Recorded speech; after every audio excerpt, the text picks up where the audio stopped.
नमस्कार दोस्तों, स्वागत है आपका मेरे चैनल कॉमिक्स लाइफ में। शुरू करते हैं अनिल मोहन जी द्वारा लिखा गया मोना चौधरी और देवराज चौहान का एटमी धमाका हमला पार्ट 10।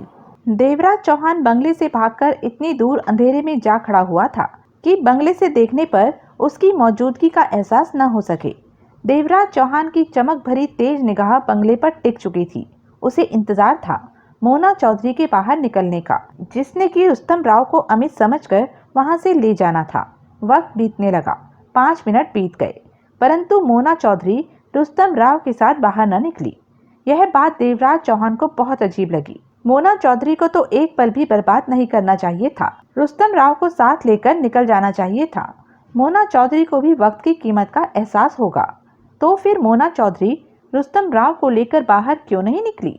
देवराज चौहान की निगाहों में यह अहम सवाल था, जिसका जवाब उसके पास नहीं था। देवराज चौहान बंगले पर जाना भी नहीं चाहता था। वह नहीं चाहता था कि मोना चौधरी से आमना सामना हो। उसके सामने पड़ने का मतलब था झगड़ा, और अभी झगड़े में वह इसलिए नहीं पड़ना चाहता था कि वह भागीरथ के बेटे अमित को नहीं बल्कि रुस्तम राव को ले जा रही थी। जो दाना उसने मोना चौधरी के लिए डाला था, मोना चौधरी उसी दाने को चुग रही थी। जब एक मामला वक्ती तौर पर खामोशी से निपट रहा था, तो उसके लिए झगड़ा करने की क्या जरूरत थी? 7 मिनट बीते। कानों में पुलिस सायरन की आवाज पड़ते ही वह चौंका। पुलिस यहाँ कैसे आ गई? क्योंकि वह जानता था कि भागीरथ मल्होत्रा का यह फार्म 1.5 किलोमीटर के दायरे में फैला हुआ है, और जो फायरिंग हुई है वह 1.5 किलोमीटर की जगह को पार करके किसी के कानों में नहीं पहुंच सकती कि कोई पुलिस को खबर भी कर सके। और अगर पुलिस को खबर कर भी दे तो इतनी जल्दी पुलिस नहीं आ सकती, क्योंकि पुलिस स्टेशन यहाँ से कई किलोमीटर दूर था। यहाँ से मुख्य सड़क भी 2-2.5 किलोमीटर दूर थी। इसलिए यह भी नहीं हो सकता कि कोई पुलिस पेट्रोल कार गोलियों की आवाज़ सुनकर इस तरफ आ गई हो। तो फिर यहाँ पुलिस के आने की वजह क्या हो सकती है? देवराज चौहान को स्पष्ट लगा कि पुलिस के आ पहुँचने की वजह से मामला गड़बड़ा सकता है। उसे सिर्फ अमित की चिंता थी। सोहन लाल के मुताबिक वह सुबह से पहले नहीं उठने वाला। अगर वास्तव में उसकी आंख सुबह खुलती है तो फिर चिंता की कोई खास बात नहीं थी। बंगले के मुख्य द्वार पर लाइट रोशन थी। देवराज चौहान ने पुलिस जीप को वहां रुकते और सायरन बंद होने पर 5-6 पुलिस वालों को नीचे उतरकर बंगले के मुख्य दरवाजे की तरफ बढ़ते देखा। तभी बंगले के दरवाजे से देवराज चौहान को मोना चौधरी निकलती नजर आई। देवराज चौहान के होठ सिकुड़ गए और निगाहें वहीं टिकी रह गई। उसने मोना चौधरी को जिस अंदाज में पुलिस वालों के सामने आते देखा, उसे देखते ही समझ गया कि वह पुलिस वालों से निपटने की सोचे हुए है। सूरज सिंह और जुबेर सिंह गोलियां बरसाने के बाद वहां से पलटकर भागे और कुछ दूर जाकर एक घने पेड़ के ऊपर चढ़कर बंगले पर निगाह रखने लगे। दोनों के चेहरों पर सोच और गंभीरता के भाव थे। जुबेर, सूरज सिंह बोला, तेरा क्या ख्याल है? मोना चौधरी अमित को ले आएगी? हाँ, जुबेर सिंह की आवाज में विश्वास का भाव था। मुझे शक है। क्यों? देवराज चौहान क्या आसानी से मोना चौधरी को वहां से अमित के साथ आने देगा? सूरज सिंह ने बेचैनी से कहा। उन लोगों का निशाना कैसा है मैं देख चुका हूँ। भाई अभी तक घायल पड़ा है। जुबेर सिंह कुछ नहीं बोला। दोनों पेड़ों के पत्तों के बीच में से बंगले का नजारा देख रहे थे। वह देखो, जुबेर सिंह बोला, शायद देवराज चौहान और उसके तीनों साथी बंगले से दूर भाग रहे हैं। सूरज सिंह ने भी यह बात नोट की। उनका इस तरह भागने का मतलब समझ नहीं आया। मेरे ख्याल में वे लोग सोच बैठे कि मोना चौधरी अमित को लेकर भाग निकली है और अब ये लोग उसकी तलाश में दौड़े फिर रहे हैं, जुबेर सिंह ने कहा। लेकिन मोना चौधरी को तो हमने निकलते देखा नहीं।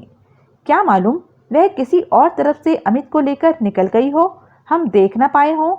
क्षण भर ठिठक कर सूरज सिंह बोला, वह देख, देवराज चौहान का कोई साथी इसी तरफ भागता आ रहा है। हो सकता है वह देवराज चौहान ही हो, सावधान रहना। जुबेर सिंह होठ खींचकर बोला। आने वाले को वे देखते रहे। आने वाला पेड़ से कुछ दूरी पर ठिठक गया। चंद्रमा की रोशनी में उन्होंने स्पष्ट पहचाना कि वह वही व्यक्ति है जिसे कार की डिक्की में छिपा पकड़ा था। देखते ही देखते उसने सिगरेट सुलगाई और आराम से खड़ा कष्ट लेने लगा। यह तो वही है, सोहन लाल नाम बताया था इसने अपना। सूरज सिंह धीमे स्वर में कह उठा। लेकिन यह यहाँ रुककर क्या कर रहा है? अगर मोना चौधरी अमित की तलाश में निकला है। तो मुझे गड़बड़ लग रही है, एकाएक जुबेर सिंह होठ भींचकर कह उठा। क्या? मालूम नहीं क्या, लेकिन मुझे कुछ ठीक नहीं लग रहा। बंगले से एकाएक भागकर दूर आ जाना और यहाँ खड़े होकर तसल्ली से कश लगाना गड़बड़ वाली बात तो है ही। हाँ, सूरज सिंह का स्वर भी सख्त हो गया। लेकिन गड़बड़ क्या हो सकती है? दोनों खामोश रहे, निगाहें सोहन लाल पर ही रही। इनकी यह हरकत किसी चालबाजी की तरफ इशारा करती है। मुझे तो यह समझ नहीं आता कि मोना चौधरी ने इसे जिंदा क्यों छोड़ दिया। इसे मारने का मतलब था देवराज चौहान से सीधा टकराव, जो कि मोना चौधरी नहीं चाहती।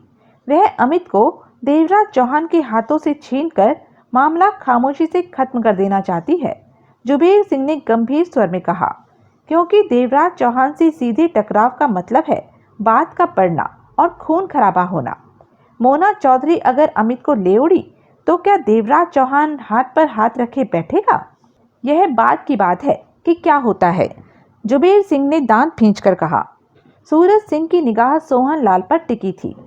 मैं अभी इस साले से नमस्कार नमस्ते करके आता हूँ, एकाएक सूरज सिंह बोला।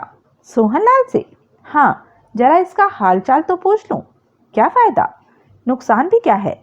अब यह हमारा कुछ बिगाड़ तो सकता नहीं, काम निपट ही चुका है। ज़्यादा से ज़्यादा यह होगा कि जब तक हम यहाँ हैं इसे अपने पास ही दबाकर रखना होगा कि हमारी मौजूदगी के बारे में अपने साथियों को न बता सके। सूरज सिंह का स्वर कड़वा हो गया। इसकी डंडे जैसी हालत तो तुम देख ही चुके हो। इसे दबाने के लिए मेरी एक टांग ही काफ़ी है। जुबेर सिंह कुछ नहीं बोला। मैं मालूम करता हूँ यह किस फिराक में है। कहने के साथ ही सूरज सिंह आहिस्ता से पेड़ से नीचे उतरा और सोहन लाल के पास जा पहुंचा। आहट पाकर सोहन लाल फौरन घूमा। सूरज सिंह को उसने एक ही पल में पहचाना। नमस्कार सोहन लाल जी, सूरज सिंह ने शराफत से दोनों हाथ जोड़कर व्यंग से कहा। तुम? सोहन लाल के होठों से निकला। जी जनाब, आपका सेवक। रात के इस अंधेरे में कहाँ घुमाई हो रही है? सोहन लाल खुद को संभाल चुका था। ओह, तो इसका मतलब तुम्हारा दूसरा साथी भी पास ही में है। वह गोलियां तुम लोगों ने बरसाई थी कि सबका ध्यान उस तरफ हो और पीछे से मोना चौधरी आकर अमित को ले जाए। सोहन लाल चुपते स्वर में बोला। आखिर तुम लोग अपने प्लान में कामयाब हो ही गए। सूरज सिंह जहरीली हंसी हंसा। अब अपने मुंह से अपनी क्या तारीफ करूं? वैसे मोना चौधरी अमित को साथ लेकर भागी क्या? सोहन लाल ने उसे घूरा। तुम यहाँ क्या कर रहे हो? मोना चौधरी और अमित की तलाश, सोहन लाल ने शब्दों को चबाकर कहा। सुनकर खुशी हुई कि मोना चौधरी अमित को ले गई है। सूरज सिंह की आवाज में खुशी के भाव उभरे। लेकिन तुम यहाँ क्या कर रहे हो? मोना चौधरी और अमित की तलाश सोहन लाल की आवाज में बिचे दांतों से बाहर आ रही थी। यहाँ खड़े होकर लंबे लंबे कश लगाकर? सूरज सिंह हंसा। क्या करूं, ज्यादा नहीं भाग सकता, मुझे बीमारी है। डॉक्टर ने भाग दौड़ से मना कर रखा है, लेकिन पेट भी तो पालना है, इसलिए यह सब करना पड़ता है। सोहन लाल ने गहरी सांस लेकर कहा।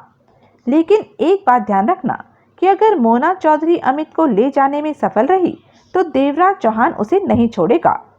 सूरज सिंह पहले जैसी हंसी हंसा। बहादुर वही, ताकतवर वही, जिसका पहला वार चल जाए। बात की परवाह कौन करता है? सूरज सिंह ने जहरीले स्वर में कहा। बाद में जो कुछ भी होगा मोना चौधरी भुगतेगी, तुम नहीं। सोहन लाल कड़वे स्वर में बोला।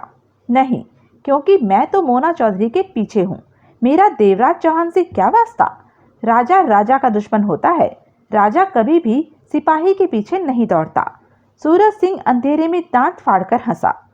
सोहन लाल कुछ कहते कहते ठिठक गया।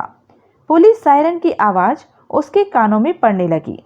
सूरज सिंह ने होठ भींचकर अपनी कोवे की चोंच जैसी नाक को मसला। पुलिस यहाँ क्यों आ गई?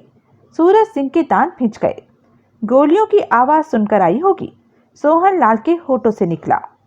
आने वाली पुलिस में एक सब इंस्पेक्टर, 2 हवलदार और 3 कांस्टेबल थे। जीप से उतरते ही सब इंस्पेक्टर तेजी से आगे बढ़ा। बरामदे में पहुंचते ही जल्दबाजी में देख न सका और उसके जूते की ठोकर नीचे सोए अमित के कूल्हे पर पड़ी। सब इंस्पेक्टर ने ठिठक कर फौरन उसे देखा। अमित नशे से भरी नींद में बड़बड़ाया। सोने दो ना चाचा, क्यों तंग करते हो? ठीक तभी मोना चौधरी बाहर निकली। सब इंस्पेक्टर ने उसे देखा। नमस्कार इंस्पेक्टर साहब, मोना चौधरी ने सादे स्वर में कहा।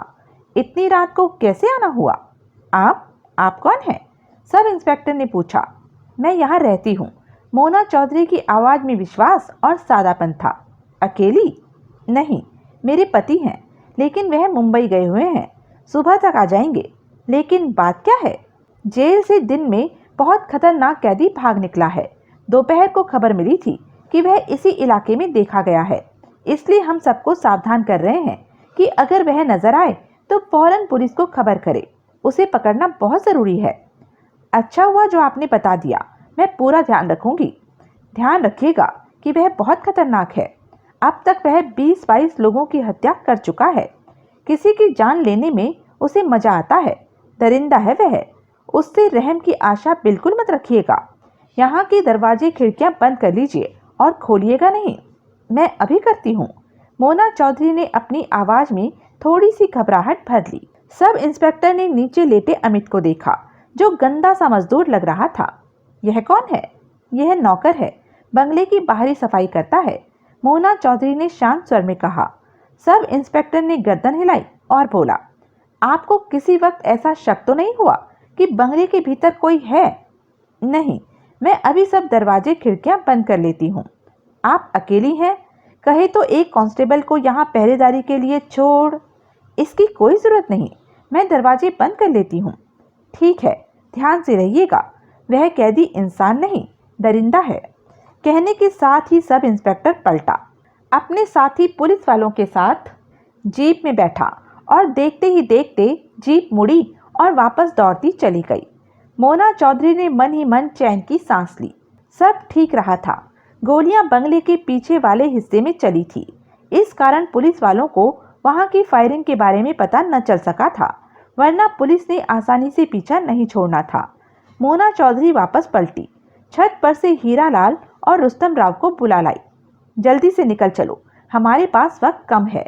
मोना चौधरी होठ भींचे कह उठी। पुलिस सायरन की आवाज़ यहाँ रहने वालों ने भी सुनी होगी। हो सकता है वे हमारे निकलने से पहले ही यहाँ आ जाएं, क्योंकि उन्होंने भी पुलिस को जाते देख लिया होगा। मेरे 5000? हीरालाल ढीठता से भरे स्वर में कह उठा। यहाँ से निकल कर ले। नहीं, अभी बात पर मैं विश्वास नहीं करता, हीरालाल ने कमीने स्वर में कहा। दांत भींचकर मोना चौधरी ने जेब में हाथ डाला और तय किए 100 के काफी सारे नोट निकाले और हीरालाल को थमाते हुए बोली, लो, बाहर निकलते ही अपने रास्ते पर लग जाना। जबकि हीरालाल का इरादा था कि यहाँ से मोना चौधरी के साथ निकलेगा और रास्ते में कहीं भी मोना चौधरी को बेहोश करके या शूट करके अमित को उड़ा ले जाने की कोशिश करेगा। थोड़ी दूर तक तुम्हारे साथ ही चलूंगा। बंगले वाले लोग मिल गए तो हम दोनों को ही खतरा पैदा हो सकता है। उसके बाद अपने अपने रास्ते पर। हीरालाल नोटों को जेब में ठूसता हुआ बोला। मोना चौधरी ने कुछ कहकर वक्त गंवाना ठीक नहीं समझा। रुस्तम राव का हाथ पकड़े वह बाहर निकलती चली गई। हीरालाल उनसे 2 कदम पीछे था। दोनों के हाथों में रिवॉल्वरें थी और होने वाली किसी भी हरकत के प्रति सतर्क थे वे। बरामदे में अमित नशे में मरो की तरह पड़ा था। वे तीनों बंगले से दूर होते चले गए। हीरालाल जिस फेर में था वह पूरा न हो सका। यह इत्तेफाक ही रहा कि मोना चौधरी जिस तरफ दौड़ी थी उधर ही सूरज सिंह और जुबेर सिंह थे। कुछ आगे जाते ही वे मिल गए। हीरालाल मन मसोस कर रह गया। सूरज सिंह ने सोहन लाल को वहां से जाने नहीं दिया था। मोना चौधरी के साथ जब लड़के को देखा तो सूरज सिंह की खुशी का ठिकाना न रहा। यह कौन है? जुबेर सिंह ने हीरालाल को देखा। कोई नहीं, मोना चौधरी ने कहा और हीरालाल से बोली, जाओ तुम। हीरालाल के पास जाने के अलावा और कोई रास्ता नहीं था। वह आगे बढ़ गया। मोना चौधरी ने सोहन लाल को देखा और जल्दी से बोली, इसे छोड़ो और जल्दी से उस तरफ चलो जहां कार है। पुलिस क्यों आई थी? सूरज सिंह ने पूछा। कोई खतरनाक कैदी जेल से भाग निकला है, पुलिस उसके बारे में खबर करने आई थी। कहने के साथ ही वह सोहन लाल को छोड़कर तेजी से आगे बढ़ गए। सोहन लाल वहीं खड़ा उन्हें जाते देखता रहा। उसके होठों पर शांत मुस्कान उभरी। गोली वाली सिगरेट सुलगाकर वह बंगले की तरफ चल पड़ा। मस्तिष्क में सिर्फ एक ही बात थी कि जब मोना चौधरी को मालूम होगा कि कि उसे गलत शिकार थमा दिया गया है। ढेर सारी मेहनत के बाद उसके हाथ कुछ नहीं लगा तो तब उसकी क्या हालत होगी। देवराज चौहान ने मोना चौधरी को जाते देखा, उसके साथ रुस्तम राव को जाते देखा, परंतु साथ मौजूद हीरालाल को देखकर वह कुछ उलझन में पड़ा कि वह कौन है, बंगले में कैसे पहुंचा। देवराज चौहान ने इस बारे में ज्यादा न सोचा। जब गोलियां चली थी तो तब आने वालों के पास पर्याप्त मौका था बंगले तक पहुंचने का। हो सकता है वह मोना चौधरी का साथी ही हो। देवराज चौहान सबसे पहले बंगले पर पहुंचा।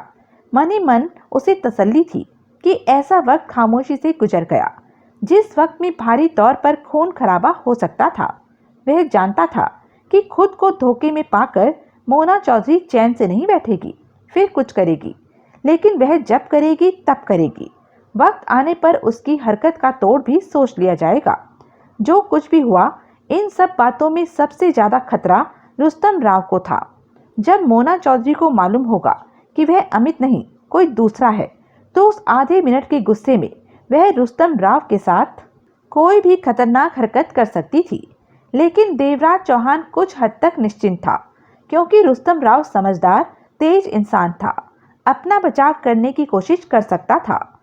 बंगले के मुख्य द्वार पर पहुंचते ही क्षण भर के लिए देवराज चौहान को लगा जैसे उसके पांव के नीचे से जमीन निकल गई हो। हक्का बक्का सा खड़ा का खड़ा रह गया, आंखें फैल गई।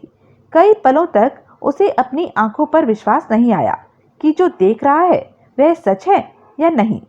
अमित अपनी जगह पर नहीं था। जिस चादर पर वह लेटा था वह चादर सिकुड़ी सी पड़ी थी। देवराज चौहान की निगाह फेंकने की भांति हर तरफ घूमी, परंतु कहीं भी अमित नजर नहीं आया। दूर से देवराज चौहान ने अच्छी तरह देखा था कि मोना चौधरी के साथ जाने वाला रुस्तम राव था। फिर अमित कहाँ चला गया? अमित! देवराज चौहान ने जोर से आवाज लगाई। सन्नाटा। अमित! चुप्पी। देवराज चौहान की आंखों की पुतलियां तेजी से दौड़ रही थी। चेहरे पर न समझ में आने वाले भाव थे। अमित की सुरक्षा का जिम्मा उस पर था।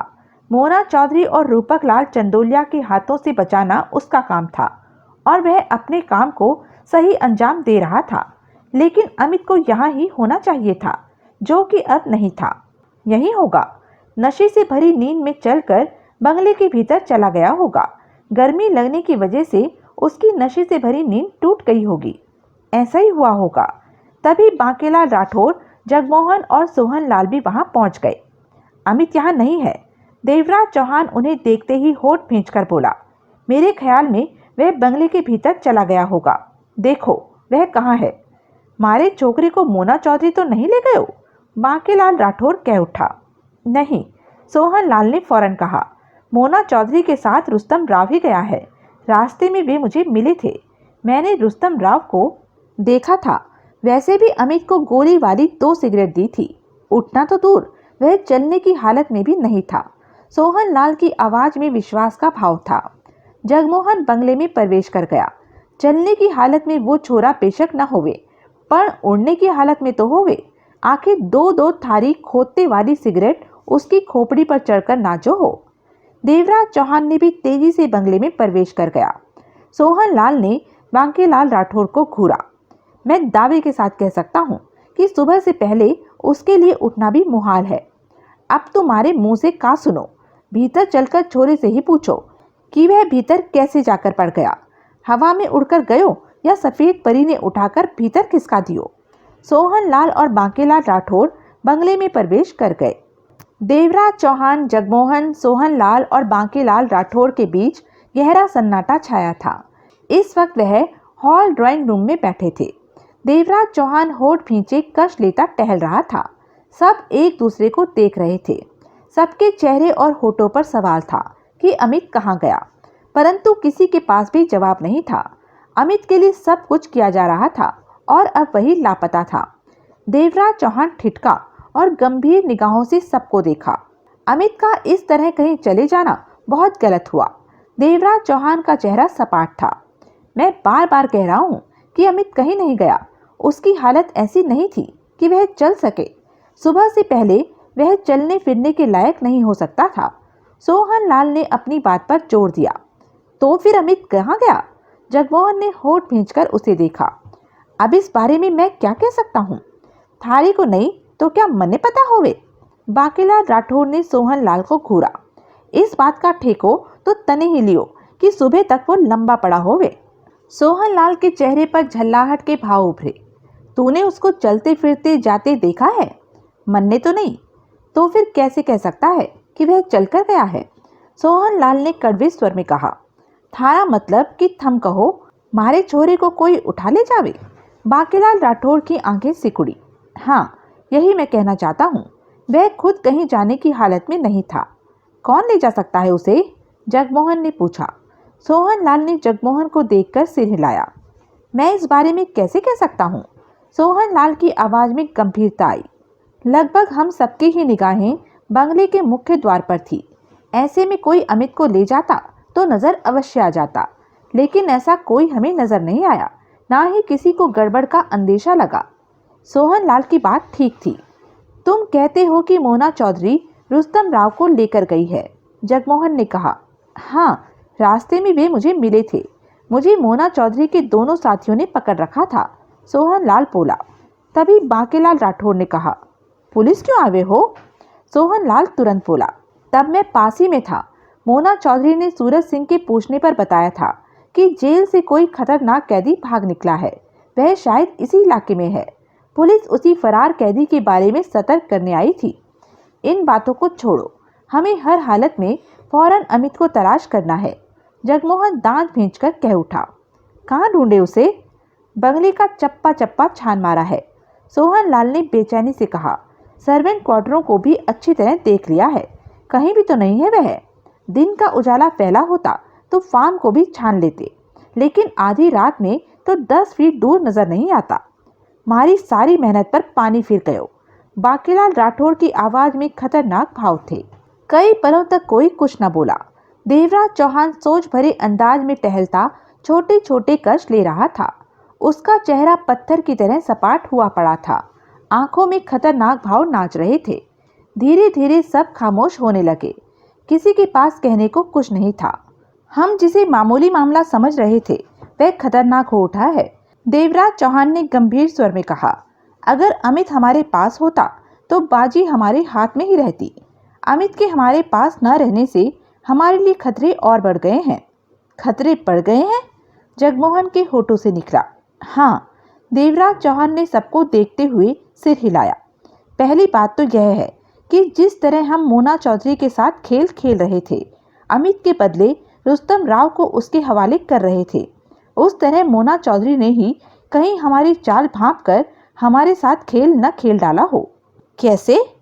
दिखाने को तो वह दिखाती रही कि जो हम चाहते हैं वही वह कर रही है, लेकिन किसी तरह उसने मौका पाकर बाहर सोए अमित को अपने साथियों के दम पर दूसरे रास्ते से यहाँ से न निकाल दिया हो। क्या मालूम उसके साथ कितने लोग थे? एक तो हमें नजर आया जो जाते वक्त उसके साथ था, पर ऐसा होवे तो वो रुस्तम राव को भी साथ काय को ले जावे? इसलिए कि दूर से हम देखकर यही समझते रहें कि वह रुस्तम राव को ले जा रही है और हम उसका रास्ता न रोकें। वह बिना झगड़े के यहाँ से निकल जाए। पल भर के लिए वहाँ गहरा सन्नाटा छा गया। मोना चौधरी को यह मालूम होना असंभव था कि हम उसके साथ खेल खेल रहे हैं, सोहन लाल बोला। मैंने तो अपनी सोच रखी है कि ऐसा भी हो सकता है, देवराज चौहान ने कहा। अगर ऐसा हुआ है तो शायद मामले को संभाला जा सकता है। कैसे? मोना चौधरी अमित को रूपक लाल चंदोलिया के हवाले करेगी। अगर वक्त रहते रूपक लाल चंदोलिया को ही घेर लिया जाए तो अमित को हम आसानी से वापस पा सकते हैं। कहते हुए देवराज चौहान के होठ भींचते चले गए। 2 पल कोई कुछ न बोला। जगमोहन ने सोच भरे स्वर में कहा, यह तो एक तरफा बात हो गई, लेकिन हमें दूसरी तरफ भी सोचकर चलना चाहिए कि अमित को मोना चौधरी नहीं ले गई, उसके साथ कोई और हादसा पेश आया है तो? देवराज चौहान ने सिर हिलाया। इस तरफ भी मैं सोच चुका हूँ। अगर मोना चौधरी अमित को नहीं लेकर गई, वह रुस्तम राव को ही लेकर गई है। जो चाल हमने चली है वह उसी चाल में फंसी रही तो आने वाला वक्त बहुत खतरनाक हो सकता है। कैसे? मोना चौधरी पुनः वापस पलटेगी, दोबारा अमित को हमसे हासिल करने के लिए। ये तो होवे ही। ऐसे में हमारे सामने 2 बड़े काम खड़े हो जाएंगे। देवराज चौहान सबको देखता हुआ कह उठा, एक तो मोना चौधरी के हमलों से खुद को बचाना, क्योंकि मोना चौधरी को हम लाख कह लें कि अमित हमारे पास नहीं है, वह सच नहीं मानेगी, इसलिए उसके साथ झगड़ा शुरू हो जाना जरूरी हो गया है। वट देंगे हम मोना चौधरी को, बांकेलाल राठौर खतरनाक स्वर में कह उठा। और मोना चौधरी से मुकाबले के साथ साथ हमें अमित को भी ढूंढना होगा। देवराज चौहान की आवाज में दरिंदगी के भाव आ गए।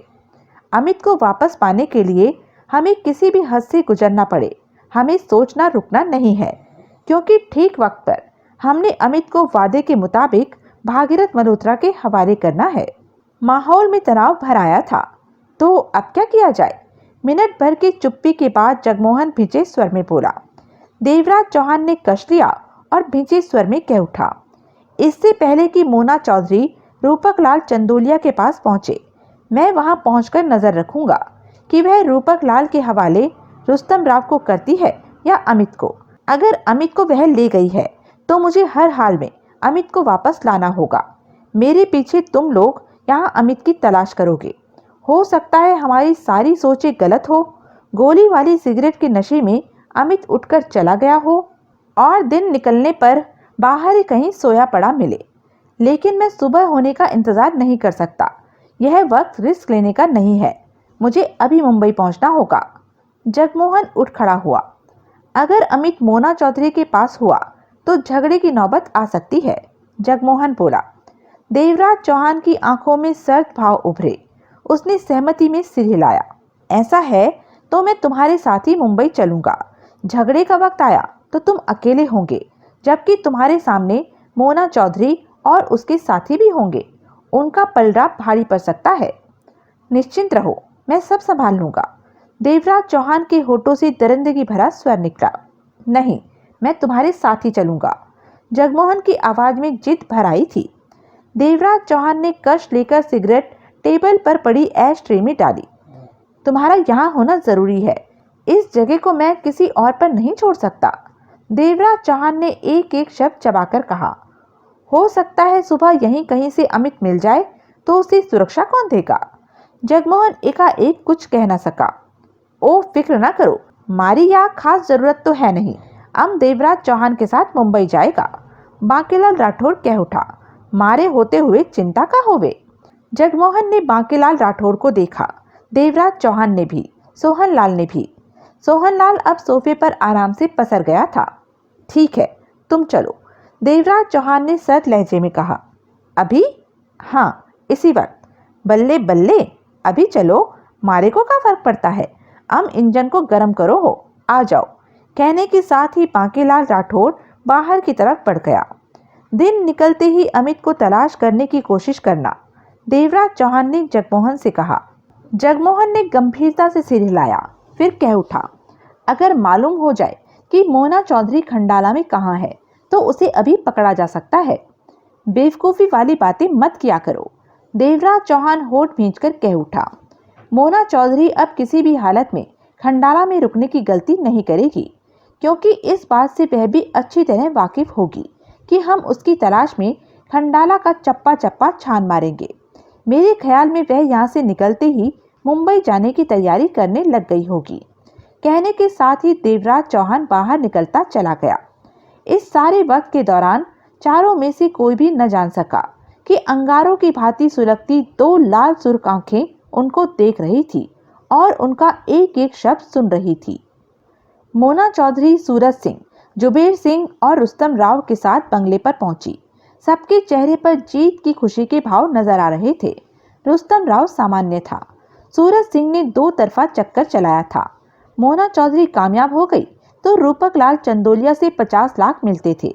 उधर से हीरा लाल को मोहरा बनाकर मोना चौधरी के पीछे लगा दिया था कि अगर हीरा लाल कामयाब हो गया तो मजे ही मजे थे। बहरहाल अब सूरज सिंह को 50 लाख मिल जाने थे, क्योंकि मोना चौधरी कामयाब रही थी। तुम ठीक हो? मोना चौधरी ने रुस्तम राव से पूछा। हाँ, रुस्तम राव ने सहमति में सिर हिलाया। डर तो नहीं लग रहा?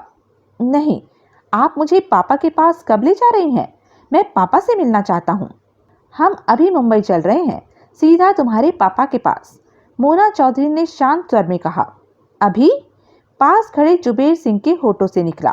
हाँ, हमारा यहाँ रुकना खतरे से खाली नहीं, मोना चौधरी ने गंभीर स्वर में कहा। इतना कुछ हो जाने के बाद देवराज चौहान चैन से नहीं बैठेगा। हमारी तलाश में अब तक दौड़ पड़ा होगा। इससे पहले वह मेरे सामने पड़े, मैं खंडाला से निकल जाना चाहती हूँ। बात तो ठीक है, जुबेर सिंह ने कहा। चलने की तैयारी करो, 5 मिनट से ज्यादा का वक्त नहीं लगना चाहिए। मोना चौधरी के स्वर में आदेश था। मैं हाथ मुंह धोकर आता हूँ, कहने के साथ ही सूरज सिंह बाथरूम की तरफ बढ़ गया। सूरज सिंह ने बाथरूम में प्रवेश करके दरवाजा बंद किया ही था कि जेब में पड़े मोबाइल फोन से बीप बीप की आवाज उठने लगी। सूरज सिंह समझ गया कि हीरा लाल उससे बात करना चाहता होगा। उसने मुंह बनाकर जेब से फोन निकाला। हीरा लाल में अब सूरज सिंह की कोई दिलचस्पी नहीं रही थी। उसे इतनी ही तसल्ली थी कि 50 लाख हाथ में आ गया। हेलो, फोन ऑन करके सूरज सिंह धीमे स्वर में कह उठा। हीरा लाल कार पर सीधा अपने घर पहुंचा। चेहरे से परेशानी स्पष्ट नजर आ रही थी। सुजान सिंह अभी सोया नहीं था। वह इस फिक्र में था कि आज की हरकतों का अंजाम क्या होता है। हीरा लाल को देखते ही उसके होठों से निकला, क्या हुआ? मोना चौधरी अमित को ले उड़ी है, हीरा लाल ने दांत खींचकर कहा। और सूरज? वह मोना चौधरी के साथी है। सूरज सिंह की सलामती के बारे में सुनकर सुजान सिंह ने मन ही मन चैन की सांस ली। तो तुम कुछ नहीं कर सके? सुजान सिंह ने जैसे उसके जख्म पर मलहम लगानी चाहिए। हीरा लाल ने दांत खींचकर सुजान सिंह को देखा। हीरा लाल ने कभी हारना नहीं सीखा सुजान सिंह। हीरा लाल के होठों से गुर्राहट निकली। क्या मतलब? सुजान सिंह की आंखें सिकुड़ी। वे लोग अभी खंडाला में ही हैं और मैं खंडाला में जो चाहूं कर सकता हूं। कहने के साथ ही हीरा लाल ने जेब से मोबाइल फोन निकाला। अभी तुमने मेरे हाथों की लंबाई देखी ही कहाँ है? हीरा लाल ने मोबाइल फोन ऑन किया और नंबर दबाने लगा। सुजान सिंह के चेहरे पर बेचैनी उभरी। तुम करना क्या चाहते हो? मोना चौधरी अमित को लेकर खंडाला से बाहर जाएगी और मैं जाने नहीं दूंगा। दिन का उजाला फैलने से पहले ही वह छोकरा अमित, भागीरथ का बेटा, 2-2.5 करोड़ का माल यहाँ मौजूद होगा। लेकिन चुप रहो, हीरा लाल ने दांत खींचकर कहा। दूसरी तरफ से सूरज सिंह की हेलो कान में पड़ी थी। सूरज, कैसे हो हीरा लाल? सूरज सिंह की आवाज शांत थी। तुम मोना चौधरी से नहीं जीत पाए। उसने मुझे मौका ही नहीं दिया। कि तुमने कैसे सोच लिया था कि वह तेरे को मौका देगी? मौका तो तेरे को हासिल करना था। कोई फर्क नहीं पड़ता। हार को जीत में बदलना मेरे लिए मामूली बात है। क्या मतलब? मतलब छोड़ो, मेरी बात का जवाब दो। तुम कहाँ हो? हीरा लाल के चेहरे पर कठोरता नाच रही थी। उसी बंगले पर, लेकिन हम लोग यहाँ से चल रहे हैं। मुंबई? हाँ। हीरा लाल के चेहरे पर मौत से भरी मुस्कान फैल गई। वह लड़का अमित भी साथ होगा? हाँ। क्यों? जल्दी मुलाकात होगी। कहने के साथ ही हीरा लाल ने फोन का स्विच ऑफ करके पुनः ऑन किया और कहीं और नंबर मिलाने लगा। चेहरे पर खूंखारता के भाव नाच रहे थे। सुजान सिंह खामोशी से हीरा लाल को देखे जा रहा था। फिर उसकी निगाह अपनी जख्मी टांग पर जा टिकी, जहां बैंडेज नजर आ रही थी। अब वह काफी ठीक हो चुका था, लेकिन बिना बैसाखी के चलने में अभी उसे 3-4 दिन लग जाने थे। हीरा लाल अपने आदमियों को खतरनाक स्वर में आदेश दे रहा था। सुजान सिंह हीरा लाल को देखता रहा। हीरा लाल फुर्ती के साथ चलने की तैयारी कर रहा था। सुजान सिंह के देखते ही देखते हथियार खास तरह की बेल्ट में फंसाकर बेल्ट कमर पर बांधी, 2 रिवॉल्वरें उठाकर जेब में ठूसी। सुजान सिंह ने पास पड़ी बैसाखी उठाई और धीरे धीरे चलता हुआ किचन में पहुंचा और वहां मौजूद तेज चाकू उठाकर अपने कपड़ों में छिपाया और वापस आ गया। चलता हूं सुजान, हीरा लाल उसे देखकर कह उठा। ठहर जा हीरा लाल, मेरी बात सुन। हीरा लाल ने प्रश्न भरी निगाहों से सुजान सिंह को देखा। मोना चौधरी भागीरथ के लड़के अमित को लेकर मुंबई जा रही है। सुजान सिंह गंभीर था। हाँ, मेरे पास वक्त नहीं है। वापस आकर मेरी बात सुन। सुजान सिंह की आवाज में शांत भाव थे। तेरे से सूरज सिंह ने सिर्फ यह कहा था कि फार्म वाले बंगले से मोना चौधरी के हाथों अगर अमित को ला सकता है तो ले आ। हाँ तो? वहां पर तू कामयाब नहीं हो सका तो क्या हुआ? हीरा लाल दरिंदगी से बोला। अब हो जाऊंगा। मैं तो यह कह रहा हूँ कि सूरज सिंह से तेरी कुछ और ही बात हुई है। सुजान सिंह सिर हिलाता कह उठा, तूने वह बात पूरी नहीं की, अब तेरे को पीछे हट जाना चाहिए। कहीं तू यह तो नहीं कहना चाहता सुजान सिंह कि सूरज सिंह 50 लाख का हकदार बन गया है। वह लड़का रूपक लाल के पास पहुंचते ही सूरज सिंह को 50 लाख मिल जाएंगे और उसे इतनी दौलत ही बहुत है। और हीरा लाल, मैं यह कहना चाहता हूँ कि तू अपने आदमियों के दम पर मोना चौधरी को घेर कर रास्ते में ही उससे अमित को छीनने की चेष्टा करेगा। यह लड़ाई बढ़ सकती है। मोना चौधरी किसी भी हालत में अमित को तुम्हारे हवाले नहीं करेगी और इस लड़ाई में सूरज सिंह को भी गोली लग सकती है। तो तू चाहता है मैं पीछे हट जाऊं? हाँ, 2-3 करोड़ का मामला सिर्फ तेरे भाई की वजह से हाथों से निकल जाने दूं?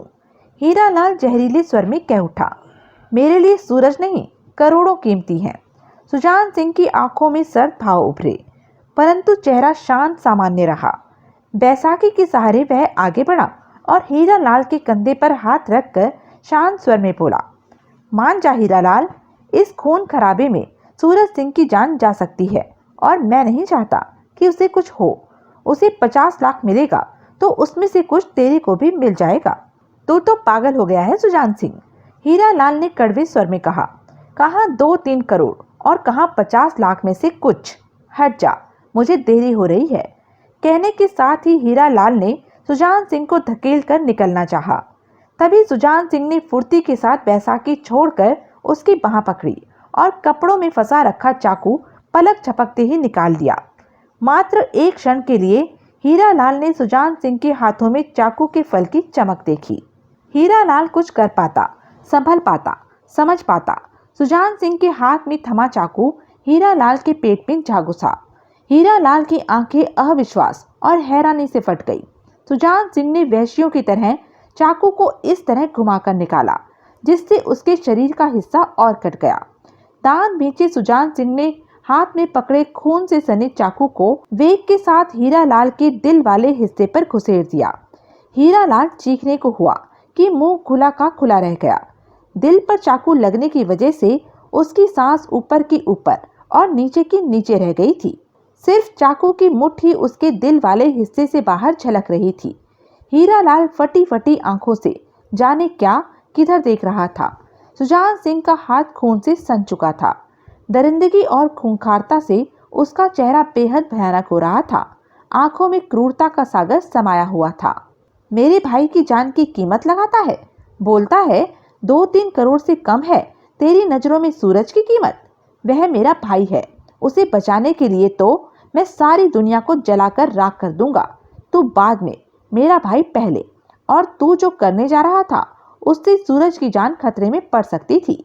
सुजान सिंह एक एक शब्द चबाकर खूंखारता भरे स्वर में कह उठा।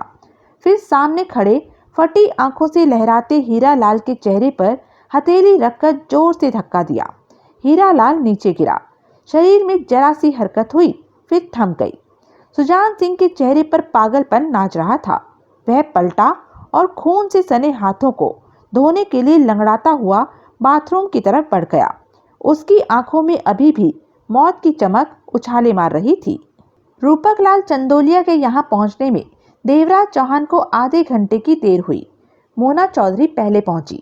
देवराज चौहान को यह देर भी सिर्फ इसलिए हुई कि वह रूपक लाल के बंगले का सीधा रास्ता नहीं जानता था। बंगला तलाश करने में उसे वक्त लग गया था। दिन के 7 बज रहे थे। देवराज चौहान ने बाहर से ही मोना चौधरी वाली जुबेर सिंह की कार रूपक लाल के बंगले के पार्किंग में खड़ी देख ली थी। यह देखकर देवराज चौहान जब कुछ दूर खड़ी अपनी कार के पास आया तो उसके चेहरे के भाव देखकर बांकेलाल राठौड़ कार से बाहर निकला। देवराज चौहान का चेहरा सुलग रहा था, खतरनाक भावों के साथ। का हो गए? बांकेलाल राठौड़ के होठ मिंच गए। मोना चौधरी भीतर पहुंच चुकी है। देवराज चौहान वहशी स्वर में कह उठा, तो मारे से पहले छलांग मार गई वो। कोई बात नहीं, हम अभी भीतर जाकर। बांके, हमें यह जानना है कि मोना चौधरी रुस्तम राव को लेकर आई है या अमित को। अगर उसके पास रुस्तम राव है तो हमें उसको कुछ नहीं कहना है। यो कैसे होवे? रुस्तम राव भी तो मारा ही छोरा होवे। वो रुस्तम राव बेशक 16 साल का लड़का ही सही, लेकिन हालात से बचाव करना उसे आता है। यह महसूस करने के बाद ही मैंने उसे मोना चौधरी के हवाले किया है। देवराज चौहान के दांत भींचे हुए थे। यो बात तो हो, वो छोरा कम और बाप ज्यादा लगो, बहुत गड़बड़ छोरा है। मैं बंगले में जा रहा हूँ, देवराज चौहान ने पूर्वता स्वर में कहा। बांकीलाल राठौर की नजरें देवराज चौहान के चेहरे पर जा टिकी। बंगले के गेट पर दरबान है, सीधे सीधे भीतर जाना गलत होगा। बंगले के साइड के हिस्से से अंदर जाऊंगा। अगर मोना चौधरी अमित को लेकर आई है तो अमित को लेकर ही बाहर आऊंगा। देवराज चौहान के चेहरे के भावों को देखकर बांकीलाल राठौर ने होठों पर जीभ फेरी। तो अम यहाँ खड़ा का करो, थारे साथ भीतर नहीं, तुम यहीं रहोगे। डिक्की खोल कर रखो, उसमें 2 गन पड़ी हैं। देवराज चौहान खतरनाक स्वर में कह उठा। मेरे वापस आने से पहले अगर मोना चौधरी आ जाती है तो उसे रोक कर रखना है। बांकीलाल की आंखों में तीव्र चमक उभरी। रोको तो का, हम उसको बांध कर बिठा लियो, तन्ने फिक्र करने की जरूरत नहीं। देवराज चौहान पलटा और तेजी से बंगले के साइड की दीवार की तरफ बढ़ता चला गया। बांकीलाल राठौर पलटा और कार की डिक्की के पास पहुंचकर उसे खोला तो सामने ही 2 गन पड़ी नजर आई। उसने डिक्की बंद की और टेक लगाकर खड़े होते हुए बड़बड़ाया। गन तो घनी खतरनाक लागो, इसके सामने जो आयो वह तो खिसक ही गयो। ये रूपकलाल चंदोलिया ने अजीब सी निगाहों से रुस्तम राव को देखा। कौन है यह लड़का? मोना चौधरी की आंखें सिकुड़ी। सूरज सिंह और जुबेर सिंह की नजरें रुस्तम राव पर गई। रुस्तम राव बेहद शांत ढंग से खड़ा था। यह वही लड़का है जिसकी आपको जरूरत है, जिसके लिए हमारे बीच सौदा तय? बकवास मत करो, रूपकलाल चंदोलिया होंठ भींचकर कह उठा। यह भागीरथ का लड़का नहीं है। मोना चौधरी चिहुक पड़ी। सूरज सिंह और जुबेर सिंह चौंके। यह भागीरथ मल्होत्रा का बेटा अमित नहीं है? मोना चौधरी के होठों से अजीब सा स्वर निकला। नहीं, ना जाने तुम किसे उठा लाई हो। रूपकलाल बुरा सा मुंह बनाकर कड़वे स्वर में कह उठा। यह कैसे हो सकता है? मोना चौधरी की हालत हक्की पक्की होने से कम नहीं थी। देवराज चौहान ने इसी को सुरक्षा दे रखी थी। मैंने कठिनता से इसे उसके शिकंजे से निकाला है। मोना चौधरी, रूपकलाल चंदोलिया ने तीखी नजरों से उसे देखा। ज्यादा बकवासबाजी मत करो। अगर तुमसे यह काम नहीं हो सकता तो सीधी तरह ही इनकार कर देती, कह देती कि देवराज चौहान का मुकाबला नहीं कर सकती, उसके हाथों से अमित को नहीं ला सकती। मोना चौधरी दांत भींचकर रह गई। ऐसे शब्द उसने पहले कभी किसी से नहीं सुने थे। अगर रूपकलाल की बात सही है, जिसे वह लेकर आई है वह अमित नहीं है, तो वह इन शब्दों की हकदार बनती थी। मोना चौधरी आंखें सिकोड़े कठोर चेहरे के साथ रुस्तम राव की तरफ पलटी। यह खुद को अमित कहता है? रुस्तम राव खामोशी से मोना चौधरी को देखता रहा। सूरज सिंह और जुबेर सिंह से कुछ कहते न बन पा रहा था। तुम्हारा नाम अमित है? रूपकलाल चंदोलिया ने कठोर स्वर में रुस्तम राव से पूछा। नहीं, रुस्तम राव की आवाज बेहद शांत थी। मोना चौधरी पुनः चौंकी, फिर संभल गई। चेहरे पर खतरनाक भाव आ ठहरे। वह आगे बढ़ी और रुस्तम राव के पास पहुंचकर उसे घूरने लगी। सूरज सिंह और जुबेर सिंह की नजरें मिली। तुमने मुझे कहा था कि तुम अमित हो, भागीरथ मल्होत्रा के लड़के हो। मोना चौधरी शब्दों को चबाकर बोली। हाँ, कहा था, लेकिन मैं यह सब नहीं हूँ। रुस्तम राव का स्वर पहले जैसा था। कौन हो तुम? मेरा नाम रुस्तम राव है। मेरी माँ बीमार है, उसके इलाज के लिए पैसा नहीं है। देवराज चौहान ने कहा कि वह मेरी माँ का इलाज कराएगा अगर उसकी बात मानूं तो। उसने मुझे सारी बात बताकर अमित बनने को कहा। मैं अपनी माँ को बहुत चाहता हूँ। उसे बचाने की खातिर मैं देवराज चौहान की बात मानकर अमित बन गया। उसने मुझे सब समझा दिया कि तुमसे कैसे बात करनी है। मोना चौधरी के दांत भींच गए। मतलब कि मैं जब फार्म वाले बंगले पर पहुंची तो देवराज चौहान की सारी हरकतें मेरे साथ धोखेबाजी थी। मोना चौधरी ने एक एक शब्द चबाकर कहा। उसका चेहरा गुस्से से लाल होने लगा था। रुस्तम राव ने सहमति में सिर हिलाया। मोना चौधरी के होठों से जानलेवा गुर्राहट निकली। बहुत खतरनाक खेल खेल गया देवराज चौहान मेरे साथ। मोना चौधरी की आवाज में दरिंदगी नाचने लगी थी। बहुत खूबसूरती के साथ उसने मुझे बेवकूफ बनाया, लेकिन ऐसा करना देवराज चौहान को बहुत महंगा पड़ेगा, बहुत महंगा। तभी तो मैं हैरान थी कि बिना किसी का मुकाबला किए मैं अमित को लेकर आसानी से वहां से कैसे आ गई? मैं तो सोच भी नहीं सकती थी कि मैं देवराज चौहान के बनाए रास्ते पर चल रही थी और मैं समझती रही कि वह रास्ता मेरा है। मोना चौधरी के चेहरे के जर्रे जर्रे पर मौत के भाव नाच रहे थे। रुस्तम राव की निगाह मोना चौधरी के वहशी चेहरे पर थी। सूरज सिंह और जुबेर सिंह मामला जानकर हैरान परेशान खड़े थे। रूपक लाल चंदोलिया उखड़ी निगाहों से मोना चौधरी को देख रहा था। जब मैं वहां पहुंची तो अमित कहाँ था? मोना चौधरी ने पीछे दांतों से पूछा। बंगले के बाहर बरामदे में सोया पड़ा था, रुस्तम राव ने शराफत से बताया। वहां वहां तो मजदूर सोया हुआ था, मोना चौधरी के होठों से निकला। वही अमित था। देवराज चौहान ने अमित का हुलिया बदल डाला था। मोना चौधरी रुस्तम राव को देखती रही, कठोर चेहरे से सोचती रही। तभी सूरज सिंह जेब से रिवॉल्वर निकालकर दरिंदगी भरे स्वर में कह उठा, तू देवराज चौहान की योजना में शामिल था, मैं तेरे को नहीं छोड़ूंगा। तू? सूरज सिंह, मोना चौधरी सख्त स्वर में कह उठी, इसे कुछ मत कहो।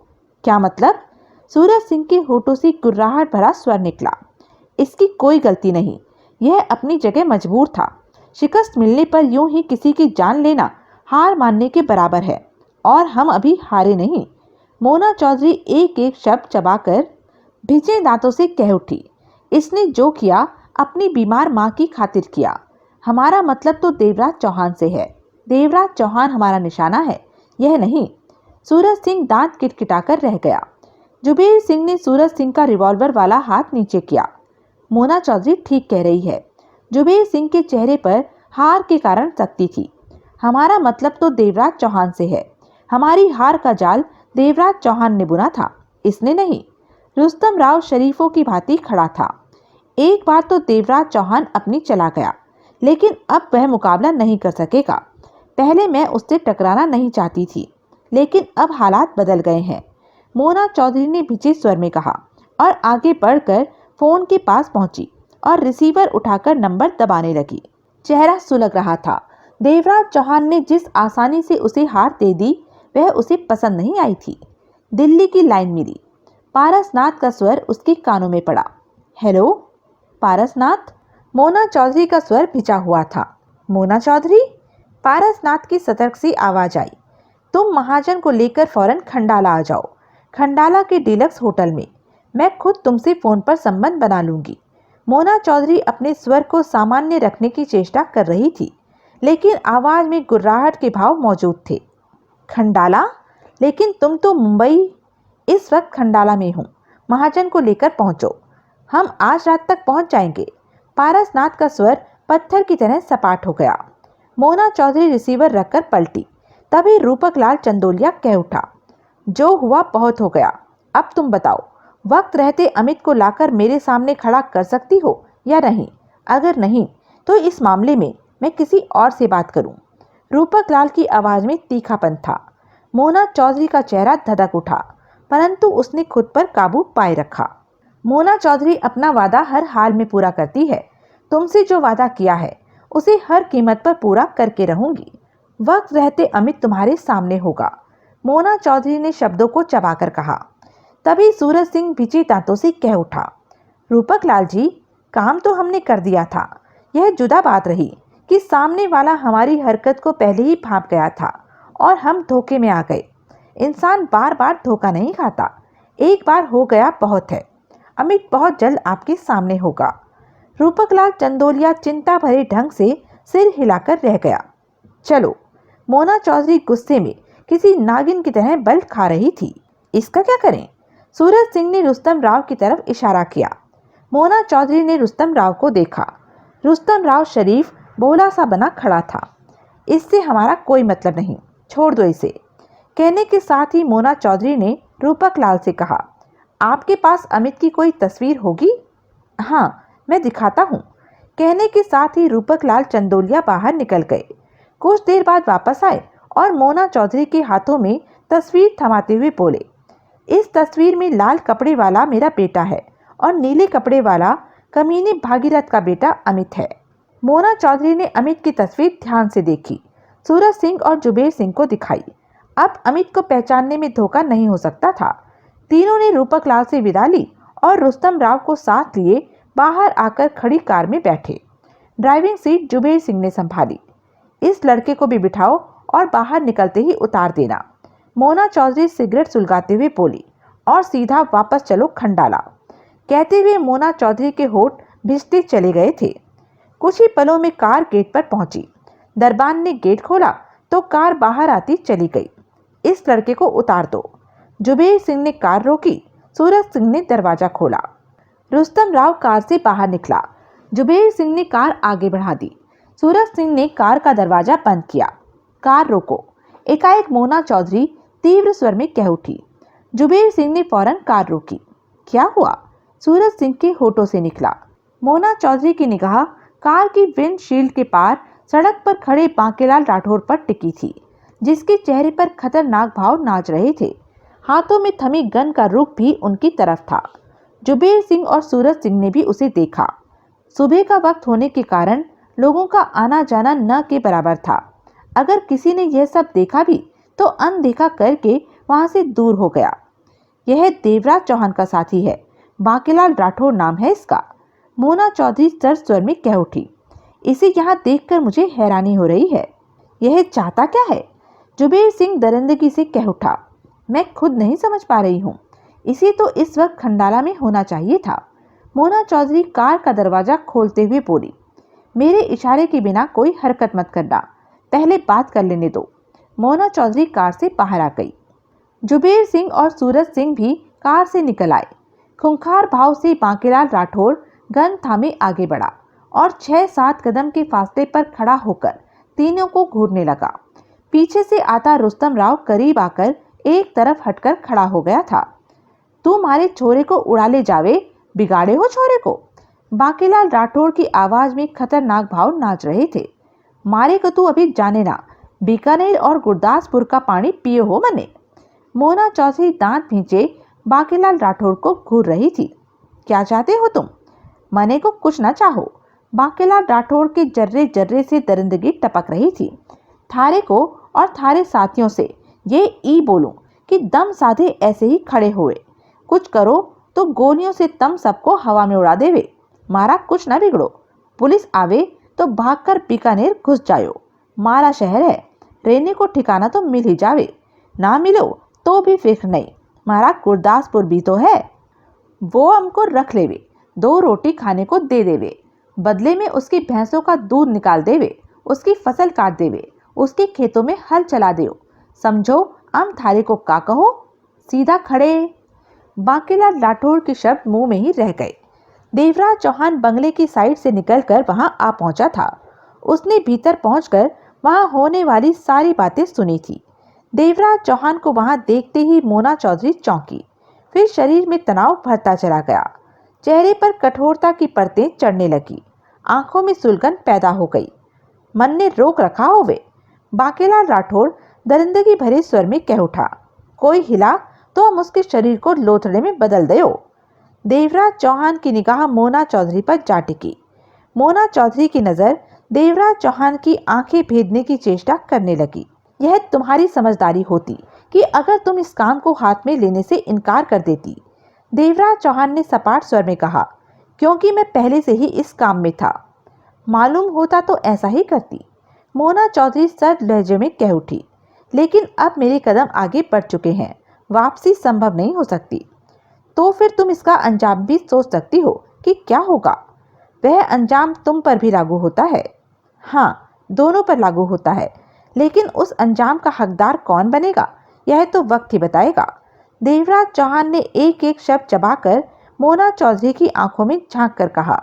एक बार तुम अमित को हासिल करने की कोशिश कर चुकी हो। मैं चाहता तो रात को आसानी से तुम्हें बंगले में घेर सकता था, लेकिन मैं तुम्हें सोचने का वक्त देना चाहता था कि इस मामले से दूर हट जाओ। मोना चौधरी के दांत भिंच गए। देवराज चौहान, जिस इंसान की हिफाजत का ठेका तुमने लिया है, उसका अपहरण करने के लिए सुपारी के तौर पर मैंने मोटी रकम ली है। जिस तरह तुमने कभी हार का मुंह नहीं देखा, उसी तरह मुझे भी बाजी जीतने की आदत रही है।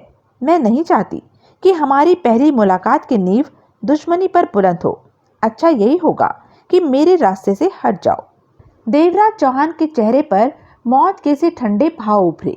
हो गए शुरू। इस नई आवाज के सुनते ही सब चौंके। सबकी निगाह आवाज वाली दिशा की तरफ गई। नजरें घूमते ही मोना चौधरी ठगी सी रह गई। चंद कदमों के फासले पर फकीर बाबा खड़ा था। वही फकीर बाबा जो मोना चौधरी को लाल किला के करीब मिला था और जिसने मोना चौधरी को बताया था कि बहुत जल्द उसकी टक्कर देवराज चौहान नाम के लोह पुरुष से होने वाली है और उस टकराव का अंजाम दोनों में से एक की मौत है। मैंने बहुत कोशिश की कि तुम दोनों की मुलाकात इस जन्म में न हो। जब कभी तुम दोनों के रास्ते एक होने लगते तो मैं अपनी शक्ति से तुम दोनों को दूर कर देता, लेकिन जब मुझे लगा कि इस जन्म में भी तुम दोनों की टक्कर होकर ही रहेगी तो मैंने तुम्हें पहले ही आगाह कर दिया था। कहते हुए फकीर बाबा की निगाह मोना चौधरी पर जा टिकी। इसलिए आगाह किया था कि अगर कभी देवराज चौहान से टकराने की नौबत आए तो रास्ता बदल लो, पीछे हट जाओ। लेकिन नहीं, तुम नहीं मानी। वही जिद, वही सब कुछ। तुम दोनों की जिद ने 3 जन्मों से मेरा जीना हराम कर रखा है, फकीर बाबा ने कहा। देवराज चौहान की आंखें सिकुड़ी। मोना चौधरी अभी कुछ नहीं समझ पा रही थी कि फकीर बाबा क्या कहना चाहता है। मुझे तो यह कोई पागल लगता है, सूरज सिंह कड़वे स्वर में कह उठा। फकीर बाबा ने सूरज सिंह को देखा, मुस्कुराया। पागल कहता है मुझे? तेरी कोई गलती नहीं। नया जन्म लिया है तूने, भूल गया मेरे को। लेकिन हर जन्म की तरह इस जन्म में भी अपनी चालाकियों से बाज नहीं आया। अगर तूने सच्चे मन से मोना चौधरी की सहायता की होती तो पिछले 3 जन्मों से यूं न भटक रहा होता। हम सबको मुक्ति मिल गई होती। तुम लोग अपने साथ साथ मुझे भी तकलीफ दे रहे हो। फकीर बाबा की आवाज में दुख भर आया। सूरज सिंह कुछ न समझ पाया, ना ही कुछ कह पाया। तुम मेरा नाम कैसे जानते हो? देवराज चौहान ने फकीर बाबा को गहरी निगाहों से देखा। फकीर बाबा ने देवराज चौहान को देखा। तो भी मुझे भूल गया देवा। मनुष्य की योनि में दोबारा जन्म लेकर इंसान बहुत मतलबी हो जाता है, सब कुछ भूल जाता है, सिर्फ अपनी जरूरत, अपना मतलब याद रखता है। फकीर बाबा ने गंभीर स्वर में कहा, तूने तो मुझसे वादा किया था कि मिन्नो तेरे को जो कुछ भी कहेगी तो उसे कुछ नहीं कहेगा, फिर भी तोड़ दिया वादा। मैं तो तेरे पे बहुत नाज करता था, सब कुछ खत्म कर दिया तुम दोनों ने। देवराज चौहान ने गहरी निगाहों से फकीर बाबा को देखा। मैं कुछ भी नहीं समझा कि तुम क्या कहना चाहते हो बाबा। मोना चौधरी के चेहरे पर अजीब से भाव नाच रहे थे। देवा, अभी तेरे को कुछ समझा भी नहीं सकता क्योंकि तू और मिन्नो फिर लड़ पड़े हो। अब मेरी बात कहाँ सुनोगे? तुम दोनों के पास मेरी बात के लिए वक्त ही कहाँ बचा है। लेकिन इतना जान लो कि मेरे समझाने पर भी तुम दोनों नहीं मानते। पिछले 2 जन्मों से तुम दोनों लड़कर एक दूसरे को मारकर मर जाते हो, लेकिन इस जन्म में कुछ और ही लिखा है। सबकी भाग दौड़ खत्म हो जाएगी क्योंकि अब तुम दोनों की जो लड़ाई शुरू हुई है उसमें हर जन्म की तरह तुम दोनों नहीं मरोगे। एक मरेगा, एक जिंदा रहेगा, सब ठीक हो जाएगा। पल भर के लिए वहां सन्नाटा छा गया। तुम किन जन्मों की बातें कर रहे हो बाबा? मोना चौधरी के होठों से निकला। फकीर बाबा ने गंभीर निगाहों से देवराज चौहान और मोना चौधरी को देखा। दोबारा जन्म लेने पर तुम लोग बीता जन्म भूल जाते हो। तुम दोनों की लड़ाई आज से नहीं, 3 जन्मों से चल रही है। जो लड़ाई तुम दोनों के बीच अब शुरू हुई है, यह तीसरे जन्म की तुम दोनों की खूनी दास्तान है। इसे शुरू होने से पहले तो रोका जा सकता था। रोकने की मैंने कोशिश भी बहुत की, परंतु इस जन्म में भी तुम दोनों के रास्ते एक हो ही गए। देवराज चौहान की आंखें सिकुड़ी। तुम इंसान हो और इंसान बीते जन्मों के बारे में नहीं जान सकता। तुम? हाँ, मैं इंसान ही हूँ। फकीर बाबा ने देवराज चौहान की बात काटी। और इंसान बीते जन्मों की बातें याद नहीं रख सकता। तुम ठीक कहते हो, लेकिन मेरा जन्म तो वही चला आ रहा है। मैं मरा ही कहाँ हूँ। तुम दोनों का यह तीसरा जन्म है, लेकिन मेरा तो वही है। तुम लोगों ने मुझे मरने ही कहाँ दिया, मेरी मुक्ति ही नहीं होने देते तुम। अब तो मैं अपने शरीर से भी तंग आ चुका हूँ, लेकिन मर नहीं सकता। बहुत मेहनत करनी पड़ेगी मुझे इंसानी शरीर से पीछा छुड़ाने के लिए। देवराज चौहान फकीर बाबा को देखता रहा। मोना चौधरी की हालत हक्की पक्की थी, क्योंकि वह फकीर बाबा की बातों की सच्चाई से वाकिफ थी। फकीर बाबा ने उसे जो कहा था वह सच निकला था। सूरज सिंह, जुबेर सिंह भी फकीर बाबा को घूरे जा रहे थे। तभी बांकेलाल राठौर गन नीचे करके 3 कदम आगे बढ़कर बोला, बाबा मारे बारे में भी कुछ बतायो कि नहीं? थारो को कुछ पता है? हम पिछले जन्म में गुरदासपुर में तो पैदा नहीं हुआ था, उसकी गली में। फकीर बाबा के होठों पर मुस्कान उभरी। तुम सब वही हो, रूप बदल गए हैं तुम्हारे। वही लड़ाई फिर शुरू कर दी। अब जा रहा हूं मैं, यहाँ मेरा कोई काम नहीं, पहले तुम झगड़ लो। कहने के साथ ही फकीर बाबा ने मोना चौधरी और देवराज को देखा। एक बात और सुन लो, हर जन्म में तुम लोगों को सावधान करता हूँ, लेकिन अपने झगड़े में तुम दोनों ही मेरी बात की तरफ ध्यान नहीं देते। तुम दोनों का झगड़ा शुरू होते ही वह फिर आ गया है, जो तुम दोनों की लड़ाई में घी डालकर लड़ाई भड़काने का काम करता है। इस जन्म में वह कालूराम बनकर आया है। अगर उससे सावधान रहो तो शायद बहुत कुछ बच जाए। कहने के साथ ही फकीर बाबा पलटा और सामने नजर आ रही लंबी लगभग खाली सड़क पर चल पड़ा। बाबा, मोना चौधरी ने पुकारा। फकीर बाबा ठिठक कर पलटा। मैं फिर आऊंगा मिन्नो, तुमसे भी मिलूंगा, देवा से भी मिलूंगा। मैं जानता हूँ तुम दोनों अपने बीते जन्मों के बारे में जानना चाहते होंगे, जरूर बताऊंगा, लेकिन पहले अपना झगड़ा खत्म कर लो। कालूराम से सावधान रहे तो हो सकता है सब ठीक हो जाए, नहीं तो मुझे फिर भटकना पड़ेगा, और जब तुम लोगों का चौथा जन्म होगा तब मिलूंगा। झगड़ा तुम दोनों का और तकलीफ मुझे देते हो। मैं इस इंसानी शरीर से मुक्ति चाहता हूँ, और यह तभी होगा जब तुम दोनों अपनी दुश्मनी छोड़ दोगे। गंभीर स्वर में कहने के साथ ही फकीर बाबा पलटा और शांत भाव से आगे बढ़ने लगा। सब अजीब सी सोचों में फंसे फकीर बाबा को जाते देखते रहे। ई बाबा तो मारे कान खड़े कर गयो। महीना पहले की बात तो याद नहीं, बोले है पिछले जन्मों की बातें। भाई देवराज चौहान, थारे को बाबे की बात पर विश्वास आवे का? मारी तो बुद्धि ना काम करो। मोना चौधरी और देवराज चौहान की आंखें मिली। वह पागल था कोई। जुबेर सिंह कड़वे स्वर में कह उठा, पिछला जन्म कुछ नहीं होता। तभी रुस्तम राव का गंभीर स्वर सबके कानों में पड़ा।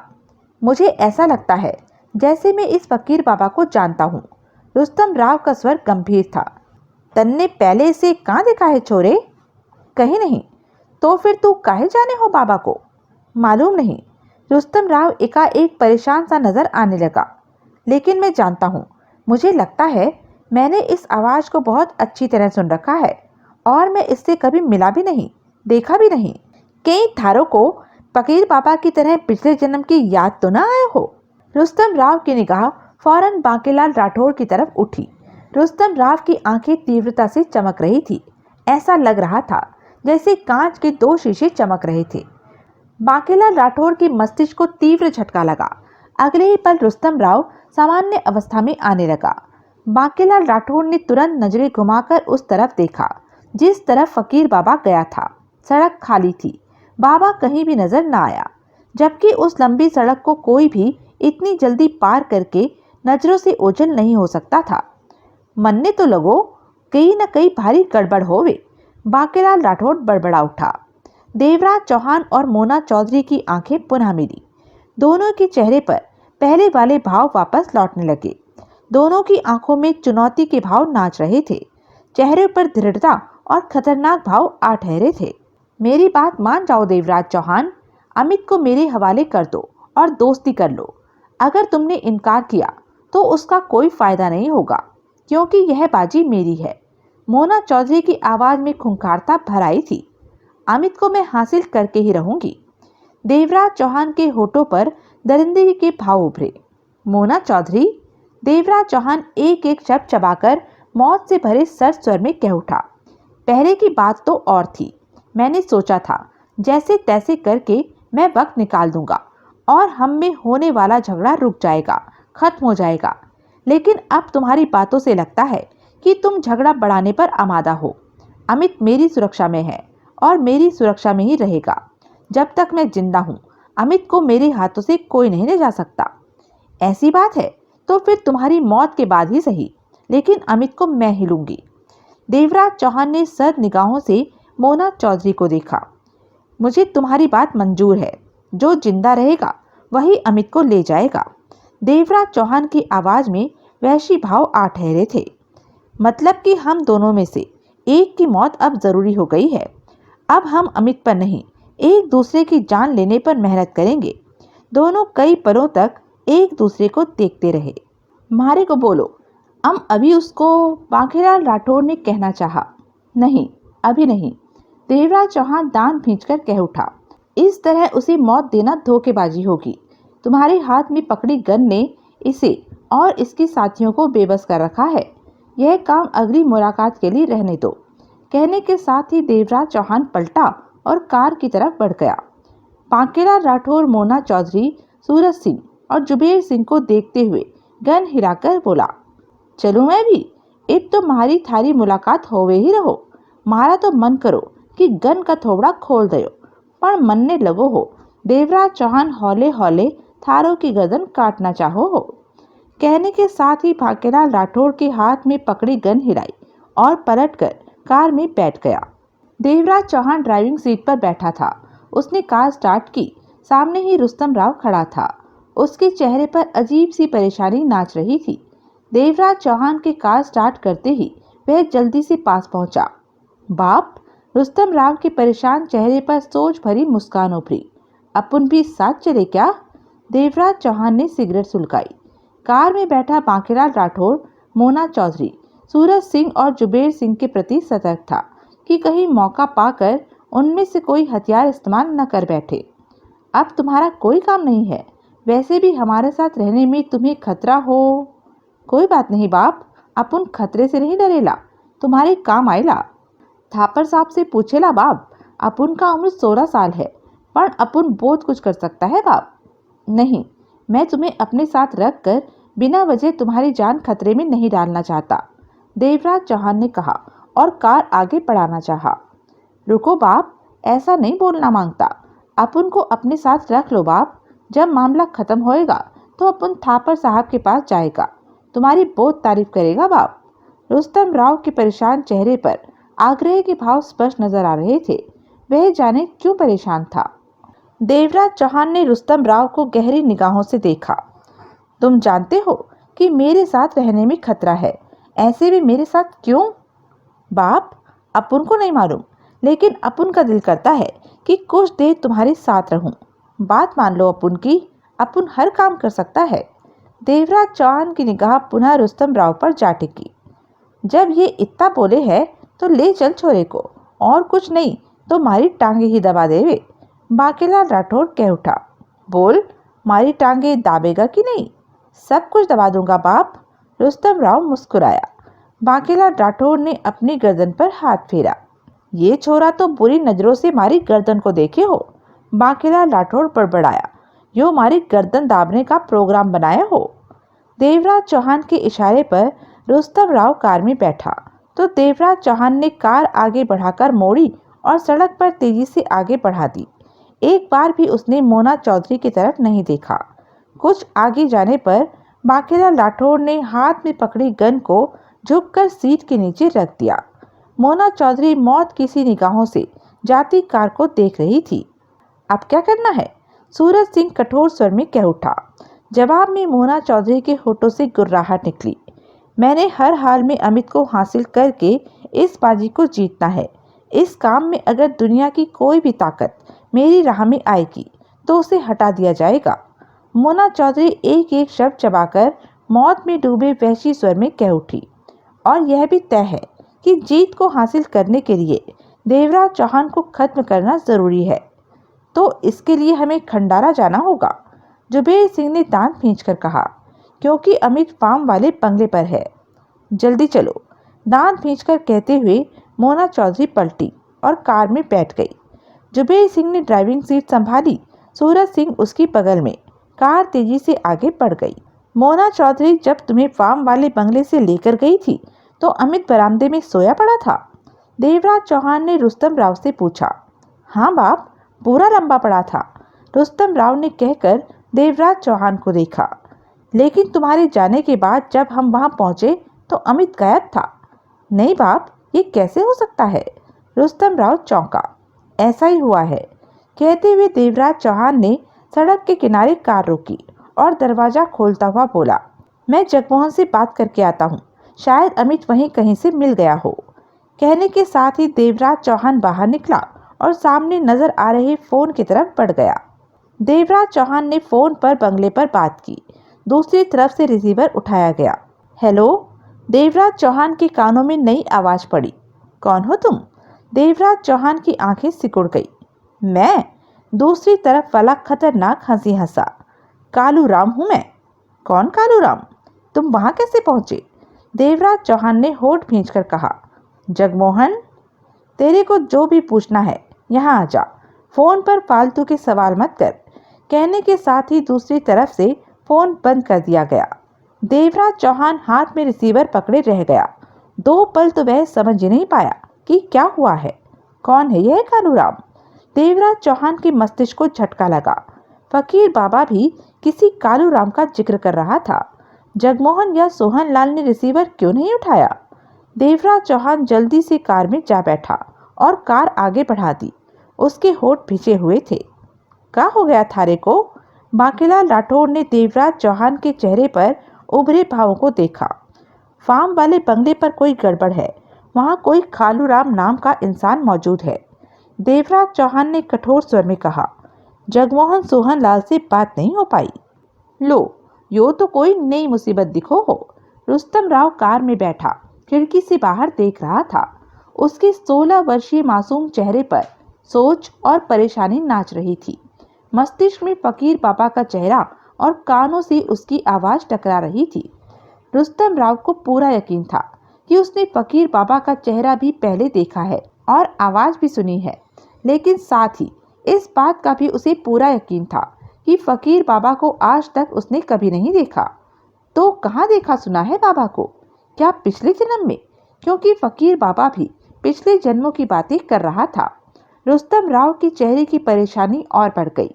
देवराज चौहान दांत भींचे कार को पूरी रफ्तार के साथ दौड़ाए जा रहा था। दोस्तों, आप देख ही रहे हैं कि कहानी को किसी भी हालत में एक ही भाग में समाप्त नहीं किया जा सकता। इसकी खास वजह है कि देवराज चौहान और मोना चौधरी एक साथ है। ऐसे में कहानी आगे बढ़ते बढ़ते ही बढ़ेगी और ख़त्म भी उसी हिसाब से होगी। पात्र भी काफ़ी ज़्यादा हो गए हैं, जिन्हें समेटने में भी वक्त लगेगा। और अभी तो रहस्य में फकीर बाबा से भी तो जानना है कि देवराज चौहान मोना चौधरी की 3 जन्मों से चली आ रही लड़ाई की क्या वजह है। अमित का क्या हुआ? देवराज चौहान और मोना चौधरी में से कौन जिंदा रहा?